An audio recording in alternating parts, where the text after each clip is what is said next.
Hello everyone, आज हम मिल रहे हैं जेईई एडवांस 2024 के कुछ क्वेश्चंस को डिस्कस करने के लिए। Today I will be discussing paper 2 question number 9 to question number 12। देखते हैं क्वेश्चन नंबर 9 कैसा है। तो क्वेश्चन नंबर 9 में आपसे कहा गया है कि, और ये आपको लैंग्वेज पढ़ के समझ में आ रहा होगा कि ये प्रोजेक्टाइल मोशन का सवाल है और यहाँ पर दिया हुआ है कि कोई 0,0 एक मतलब इन्होंने पूरा एक्स वाई प्लेन को डिफाइन किया है कि 0,0 से हम बॉल को प्रोजेक्ट करेंगे, ठीक है, या फिर एक्स वाई प्लेन में प्रोजेक्शन हो रहा है, एक्स एक्सिस के अलॉन्ग प्रोजेक्शन हो रहा है। ये सारी डिटेल्स आपको कुछ बता रखी है, तो एक बार लैंग्वेज को पढ़ लेते हैं formally. Ball is thrown from the location x0 y0, जो वैल्यू दे रखी है 0,0 of a horizontal playground with an initial speed of v0 at an angle θ0 from x direction. The ball is to be hit by a stone which is thrown at the same time from the location x1 y1, जो कि बता रखा है l,0। Effectively दोनों particles के बीच में l distance दे दी है इन्होंने। Stone is thrown at an angle 180 minus θ1 from the positive x direction again with a suitable initial speed, ठीक है। For a fixed v0 when θ0, θ1 is equal to 45 the ball hits the stone hits the ball after time t1, और जब इनकी values ये है तो it again hits after t2। आपसे t1 by t2 का सिंपली रेशियो मांगा है। तो सिचुएशन को एक बार डायग्राम पॉइंट ऑफ व्यू से बना लेते हैं ताकि सिचुएशन समझ में आए क्या चल रहा है। तो आप देख सकते हो कि यहाँ पर से एक पार्टिकल को फेंका गया है जिसका कुछ θ0 है और ये v0 है, और यहाँ से 180 माइनस θ1 है, तो इफेक्टिवली ये θ1 एंगल हो गया और इसको मैंने लेट से मान लिया v1 की स्पीड से फेंक दिया। इनके बीच में दूरी l दे रखी है और इनिशियली कंडीशन दे रखी है कि θ0 और θ1 ये दोनों ही 45 डिग्री के बराबर है। तो यहाँ से कुछ t1 टाइम बाद ये कोलाइड, अगर ये कोलाइड करेंगे, इसका बहुत सिंपल सा मीनिंग है कि दोनों के दोनों एक ही जगह पर मिल जाएंगे। तो दोनों का y कोऑर्डिनेट सेम होगा उस टाइम पे, और दोनों अगर कोलाइड करते हैं तो उन्होंने कुछ भी t टाइम बाद में हॉरिजॉन्टल में इफेक्टिवली l डिस्टेंस कवर की होगी। तो अगर मैं x और y के अकॉर्डिंग सोचूं तो आप ये देख सकते हो कि v0 का जो साइन वाला कॉम्पोनेंट होगा, जैसे आपको θ0 θ1 दे रखा है, तो दोनों का जो साइन कॉम्पोनेंट होगा, बिकॉज अगर ये कोलिजन कहीं पर भी होता है, लेट्स से कोई पॉइंट है जहाँ पर कोलिजन हो रहा है, तो आप इस बात को समझो कि दोनों का y कोऑर्डिनेट तो इफेक्टिवली सेम ही हो गया, और अगर सेम टाइम में वो y डिस्टेंस चल रहे हैं तो दोनों का y कंपोनेंट की वेलोसिटी भी तो सेम होगी, ठीक है। तो क्या यहाँ से, और क्योंकि एंगल तक सेम दे रखा है, तो हमें एक बात तो पता लग गई यहाँ पे कि v0 और v1 इस पर्टिकुलर केस में सेम होंगे। कौन से वाले केस में? पहले वाले केस में v0 v1 सेम होंगे, तभी तो इन दोनों का जो y कंपोनेंट होगा वो सेम होगा, क्योंकि एंगल ये सेम है। तो v0 का जो साइन कंपोनेंट है और v1 का साइन कंपोनेंट है, इन दोनों की वैल्यू सेम होनी है। तो ऑब्वियसली बात है v0 और v1 की वैल्यू इफेक्टिवली इक्वल हो जाएगी। चलो ठीक है। और दूसरी इक्वेशन क्या बनेगी? दूसरी इक्वेशन, इस l डिस्टेंस को चलने में इसको कितना टाइम लगेगा, और इसको दोनों को मिलाकर कुछ टाइम t1 लग रहा होगा, लेट्स मैं अज्यूम कर लेता हूँ। तो क्या इन दोनों ने मिलकर v0 बाई √2 है ना, plus v1 by √2 into capital T1, ऐसा कुछ टाइम लगा होगा। तो वेलोसिटी हॉरिजॉन्टल की और हॉरिजॉन्टल का डिस्प्लेसमेंट जो चलना है, और यहाँ से क्योंकि v0 और v1 सेम ही है, तो यहाँ से मैं t1 की वैल्यू को तो लिख सकता हूँ √2 L by v0, √2 L by 2 v0, जैसे कि आप देख सकते हो। v0 और v1 को इक्वल कर दिया तो 2 v0 बाई √2 हो गया, तो 2 v0 मतलब √2 v0 हो गया, तो इफेक्टिवली L अपॉन √2 v0, ये आपका t1 का एक्सप्रेशन आ गया। अब वही सिमिलरली अब सेकंड केस में क्या किया इन्होंने? सेकंड केस में एंगल दे दिया है, θ0 की वैल्यू 60 है और इसकी वैल्यू 30 डिग्री दे दी है, ठीक है, और कुछ अप्रोप्रिएट स्पीड से फेंक रहे हैं। स्पीड को तो ऑब्वियसली बात है चेंज करेंगे ही सही। तो अगले केस पे आते हैं। अगले केस में अब इन्होंने नाउ एक बार वापस वैल्यू वेरीफाई कर लेते हैं। θ0 60, θ1 30। तो अब θ0 को दे दिया 60 और θ1 को दे दिया 30, ठीक है यार। अगर θ0 60 है और θ1 30 है, तो y डायरेक्शन में फिर से दोनों का y कोऑर्डिनेट तो सेम होना ही पड़ेगा फॉर कोलाइडिंग। तो क्या लिख सकते हैं? तो therefore v0 sine of θ0 should be equal to, अब इस बार मैं मान लेता हूँ कि इस बार इसकी स्पीड कितनी हो गई, लेट्स से v2 हो गई, तो क्या लिख सकता हूँ v2 साइन ऑफ 30 डिग्री, सही है। तो यहाँ से मुझे v2 की एक तो वैल्यू मिल जाएगी बहुत अच्छे से v0 के टर्म्स में। तो साइन 60 था, तो ये √3 v0 by 2 is equal to v2 by 2। तो यहाँ से मुझे एक v2 की वैल्यू मिली, इस पर्टिकुलर केस में y है √3 v0 के बराबर। और दूसरा वापस क्या होगा, मुझे l डिस्टेंस चलने के लिए वो फिर से हॉरिजॉन्टल की इक्वेशन तो बनानी पड़ेगी।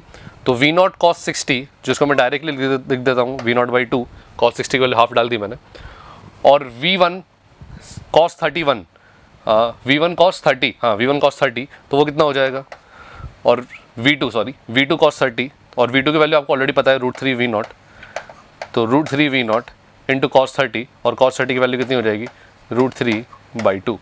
तो दिस इम्प्लाइज इंटू, और ये पूरा एक्सप्रेशन को किससे मल्टीप्लाई कर देंगे, इस पूरे को T2 से मल्टीप्लाई कर दिया, क्योंकि L डिस्टेंस को चलने में मैंने अज्यूम कर लिया T2 टाइम लग रहा है। तो यहाँ से आप देखें 3V0/2 और V0/2, ये 2V0 हो जाएगा। तो यहाँ से आपका जो T2 की वैल्यू मिलेगी, T2 की वैल्यू आ जाएगी यहाँ से L/2V0, ये आ गया L/2V0। तो आपको T1 मिल चुका, आपको T2 मिल चुका, और क्वेश्चन में आपसे यही पूछा हुआ है, आप देखिए T1/T2 का स्क्वायर का रेशियो मांग रहा है, तो आप बस यहाँ से इन दोनों का रेशियो ले लीजिए और स्क्वायर करके देखोगे तो आपका आंसर एग्जैक्टली यहाँ से 2 आ जाएगा, और ये क्वेश्चन इजीली डन हो जाएगा। तो एडवांस के पॉइंट ऑफ व्यू से आई फील के क्वेश्चन काफ़ी स्कोरेबल था, ईजी था। I think most of the students ने इसको बहुत ईजिली सॉल्व कर लिया होगा, ज़्यादा टाइम कंज्यूमिंग भी नहीं है, कैलकुलेशन भी काफ़ी अच्छी थी। चलिए नेक्स्ट क्वेश्चन की तरफ बढ़ते हैं। What is the next question? Alright, अब यहाँ पे दे रखा है charge is kept at the central point P of a cylindrical region, एक cylindrical region, the two edges subtend an half angle theta.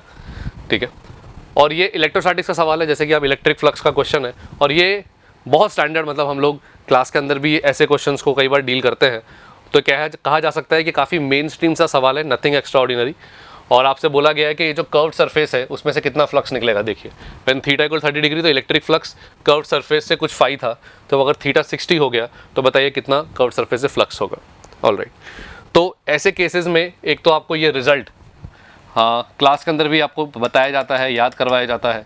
ठीक है, अब इसको डेरिवेशन का कोई सेंस नहीं है, क्योंकि जो एडवांस एस्पिरेंट है उसको पता है कि ये सब चीज़ें हमने क्लास में पढ़ी हुई है, कि अगर एक चार्ज आपको थीटा एंगल पे मेंशन्ड है, ठीक है, और यहाँ पे एक चार्ज फिक्स्ड है और एक सर्कुलर रीजन है, जिसमें से आपसे कहा जा रहा है कि इसमें से कितना फ्लक्स निकलेगा, सर्कुलर रीजन से कितना फ्लक्स निकलेगा, ये आप लोग सॉलिड एंगल से प्रूव कर सकते हैं, है ना, या फिर आप प्रॉपर इंटीग्रेशन से प्रूव कर सकते हैं। और इसका result flux to the circular reason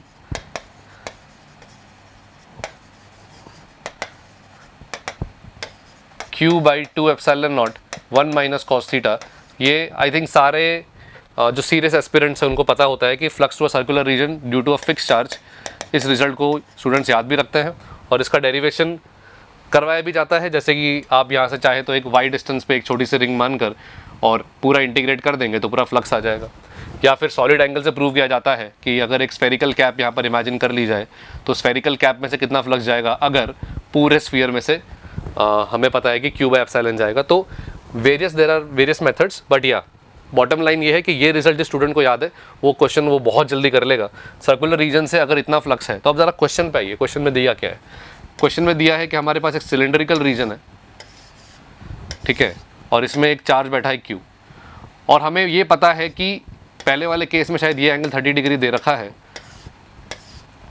ठीक है, और अगले केस में इसे एंगल को 60 कर दिया। तो मुझे पता है कि इस पूरे सिलेंड्रिकल रीजन में से कितना फ्लक्स जा रहा होगा। तो फ्लक्स थ्रू कंप्लीट, तो ये होगा ट्वाइस ऑफ, बात को समझिएगा, ट्वाइस ऑफ, एक तो यहाँ से निकल रहा होगा, इसमें से कितना फ्लक्स निकल रहा होगा वो डायरेक्ट लिख सकता हूँ, वो हो जाएगा Q/2 epsilon not into 1 minus cos theta, ठीक है, plus flux through curved surface,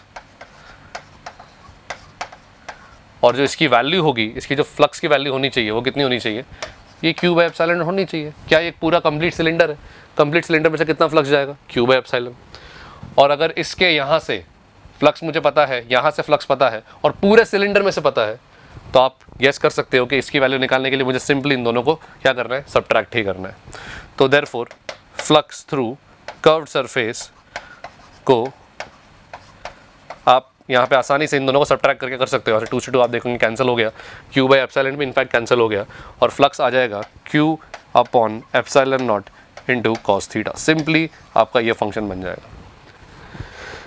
तो अब अगर आप लैंग्वेज को फिर से पढ़ें तो बोला है कि अगर उस वाले केस में फ्लक्स फाई है, तो बताइए इस वाले केस में फ्लक्स क्या होगा। तो अब देखो ज़रा, तो जब थीटा 60 डिग्री है, when theta is equal to, पहले कितना दिया हुआ है 30 और बाद में दिया हुआ है 60, right. When theta equal to 30 degree, तो आपको पता है कि जो फ्लक्स फाई है वो कितना हो जाएगा Q/एप्सिलॉन इंटू कॉस 30। तो अब जो नया फ्लक्स होगा वो कितना हो जाएगा, Q by epsilon into cos 60। तो अब आप देख सकते हो तो फाई डैश की वैल्यू कितनी हो गई, फाई डैश की वैल्यू हो गई फाई अपॉन, जैसे आप रेशियो लोगे तो फाई डैश हो जाएगा फाई अपॉन √3। और यहीं से आपका जो क्वेश्चन था कि फाई अपॉन कितना होगा √3, तो n का वैल्यू कितना आ गया, n का वैल्यू आ गया 3 and this is your answer. बस खाली आपको कुछ नहीं करना है, इसका रेशियो ले लेना है ना।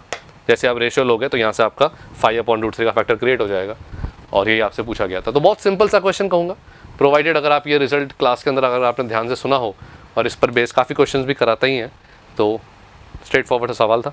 अगले सवाल की तरफ बढ़ते हैं। ओके, तो नेक्स्ट क्वेश्चन देखिए ज़रा।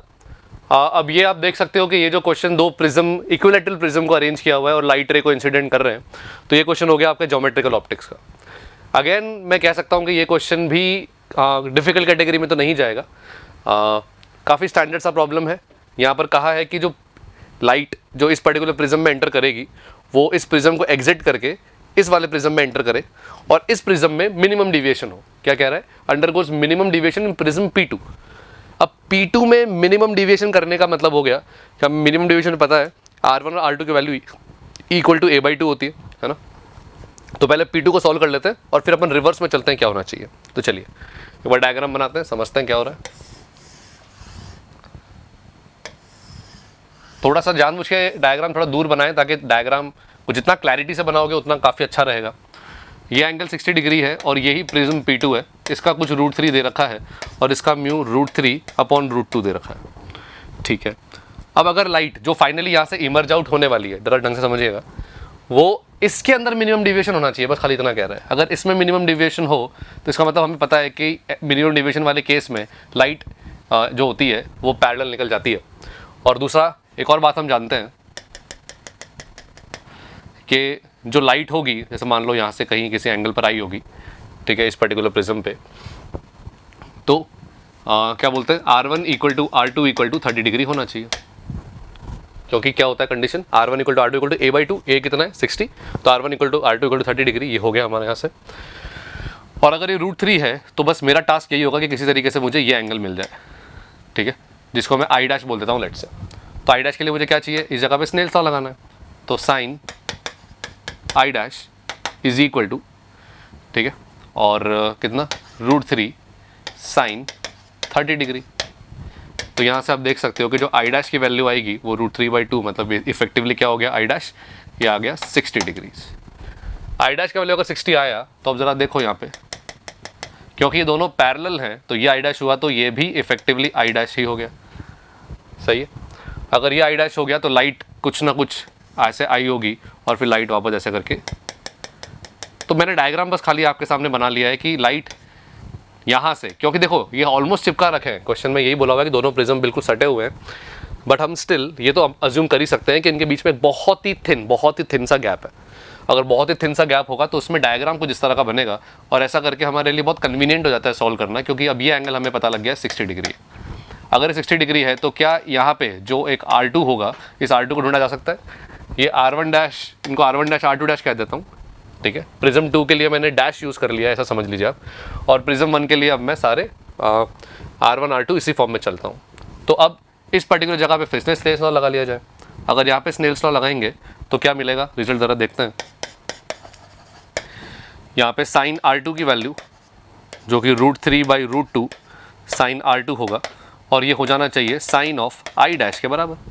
साइन I' की वैल्यू आपको वैसे ही दिख रही है 60 डिग्री है, तो √3 यहाँ पे क्या आएगा √3/2, तो यहाँ से आपका R2 जो आ जाएगा वो आ जाएगा 45 डिग्रीज। जैसे ही आपका R2 45 आया, जस्ट ट्राई टू अंडरस्टैंड, अब ये वाली जो वैल्यू है R1 वो, क्योंकि दोनों का सम तो 60 डिग्री होना ही था, तो R1 की वैल्यू हो गई 15 डिग्री, ठीक है। अगर R1 की वैल्यू 15 डिग्री हो गई तो अब आपसे देखो सर सवाल में क्या पूछा हुआ है। सवाल में पूछा गया है if the respective refractive indices of P1 and P2 are this, तो बताओ अब इस थीटा की वैल्यू क्या होगी। तो अब इस थीटा की वैल्यू निकालनी है, that's what we got to do.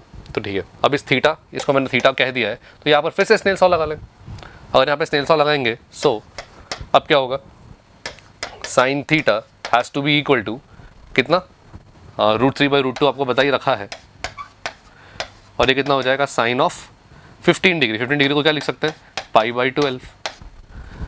और आपसे इनफैक्ट यही तो पूछा है आपसे, देखिए ज़रा, सो बोला है बताइए थीटा कितना होगा, sine inverse √3/√2 sine pi by beta, और बीटा की वैल्यू क्या आ गई, बीटा की वैल्यू 12 आ गई। तो बस यही आपका आंसर है एंड क्वेश्चन इज डन। तो बस इस पूरे क्वेश्चन में आपने 2 बार स्नेल सॉ लगाना है, और स्नेल सॉ लगाने के बाद में क्वेश्चन बहुत ईजिली आपका कंप्लीट हो जाएगा। चलिए तो अगले सवाल की तरफ बढ़ते हैं। अगला सवाल क्या है, ऑलराइट। तो अब ये इलेक्ट्रोस्टैटिक्स का क्वेश्चन है। इलेक्ट्रोस्टैटिक्स में क्या दिया हुआ है जरा देखें। एक इनफाइनाइटली लॉन्ग थिन वायर दे रखा है जिसका uniform charge density per unit length 5 nanocoulomb per metre है, is passing through a spherical shell of radius 1 metre as shown in the figure अगले स्लाइड में है। अ 10 nanocoulomb charge is distributed uniformly over the spherical shell. If the configuration of the charges remains static, the magnitude of the potential difference between points P and R in volts is, ठीक है। इसमें आपको एक ln2 का भी value दे रखा है 0.7, और बाकी सारे स्टैंडर्ड चीज़ें हैं। K का वैल्यू 99 के बाद जो ही है, मतलब बाकी सारी स्टैंडर्ड चीज़ें ही माननी है। चलिए डायग्राम पे एक बार गौर करते हैं, डायग्राम में क्या दे रखा है। तो एक बार आप अगर इस डायग्राम को देखोगे तो इस डायग्राम में आपको दिखेगा कि ये P पॉइंट जो दे रखा है आपको, ठीक है, और यहाँ पर एक R पॉइंट है, इन दोनों बीच पोटेंशियल डिफरेंस ढूंढना है। तो अब ये बहुत इंपॉर्टेंट हो जाता है क्योंकि आपको पता है कि सेल की वजह से P पर पोटेंशियल और R पे पोटेंशियल लिखना तो ईजी है, लेकिन वायर की वजह से P और R का आप इंडिविजुअल पोटेंशियल नहीं लिख सकते, आप सिर्फ पोटेंशियल डिफरेंस लिख सकते हो, राइट। तो क्या कर सकते हैं ज़रा देखो। तो पोटेंशियल एट P अगर मैं बात करूँ तो वो दोनों की वजह से आएगा, ठीक है। Potential due to shell, correct, plus potential due to wire, आना ही चाहिए।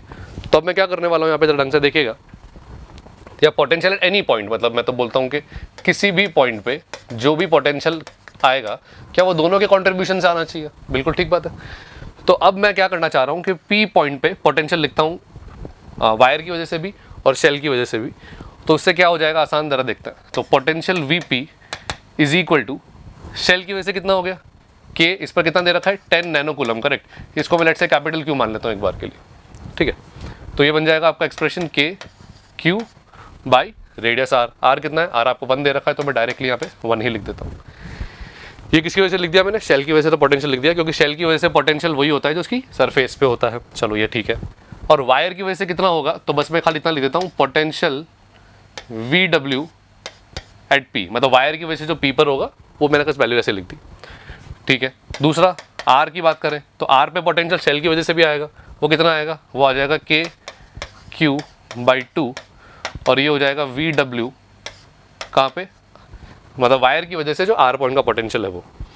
अब मुझे निकालना तो यही है, तो VP minus VR, this is what we are interested in. Let's say मैं इसी को X बोल देता हूँ, है ना, इसको मैं लेट्स से X कह देता हूँ, और X ही मुझे निकालना है। तो इन दोनों को सब्ट्रैक्ट करते ही मुझे क्या मिलेगा, therefore X is equal to, तो क्या हो गया देखो अब KQ, ये तो डिवाइड बाई 2, दोनों को सब्ट्रैक्ट कर दिया, KQ माइनस हाफ KQ, तो कितना हो गया KQ बाई 2, और V वायर की वजह से VP माइनस VR, बात को समझिएगा, मुझे VP माइनस VR लिखना है ओनली ड्यू टू वायर।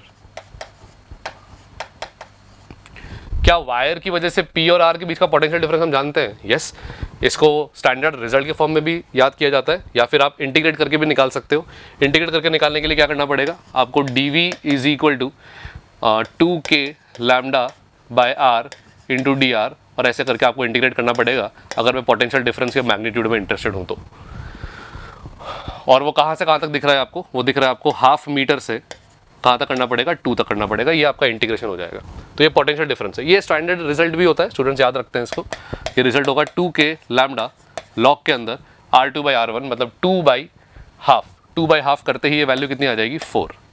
देखिए आप इंटीग्रेट कर लीजिए इसको, तो DR बाई R का इंटीग्रेशन होगा सिंपल सा, और उसके बाद में लॉग R2 बाई R1 बनेगा। R2 की वैल्यू आपको दिख रही है 2 है, R1 की वैल्यू कितनी है हाफ, जैसे आप रेशियो लेंगे तो वो 4 में कन्वर्ट हो जाएगा, 2K लैम्डा ln 4। तो ये आपका आ गया potential difference due to wire, और यही तो आपको चाहिए था। यहाँ पे देखिए ज़रा, तो देयरफॉर मैं अगर यहाँ से आपको फाइनल एक्सप्रेशन लिखूँ कि x का क्या वैल्यू मिलना चाहिए जो मुझे डिज़ायर्ड है पोटेंशियल डिफरेंस, वो गया KQ बाई 2, तो K का वैल्यू 9 × 10⁻⁹, करेक्ट। Q का वैल्यू आपको दे रखा है 10 नैनोकूलम, राइट, तो 10⁻⁹, और डिनोमिनेटर में 2 चल ही रहा है, प्लस अब देखिए P और R के बीच का पोटेंशियल डिफरेंस कितना आ रहा है वो आप देख सकते हो, 2 के लैम्डा लॉग, तो 4 के लैम्डा ln 2, मैंने 2 को बाहर ले लिया। अब आपको सारी वैल्यूज दे रखी है, k का वैल्यू दे रखा है, लैम्डा भी बता रखा है, ln 2 भी इन्होंने 0.7 बताया। अगर आप इन सबको ऐड करेंगे तो इसका वैल्यू आप देखेंगे 171 आएगा and this is your final answer. तो आई थिंक ये क्वेश्चंस चारों के चारों जो मैंने अभी आज डिस्कस किए हैं ये काफ़ी स्ट्रेट फॉरवर्ड थे, स्टूडेंट्स ने काफ़ी कॉन्फिडेंटली इन क्वेश्चंस को अटेम्प्ट किया होगा। Thank you.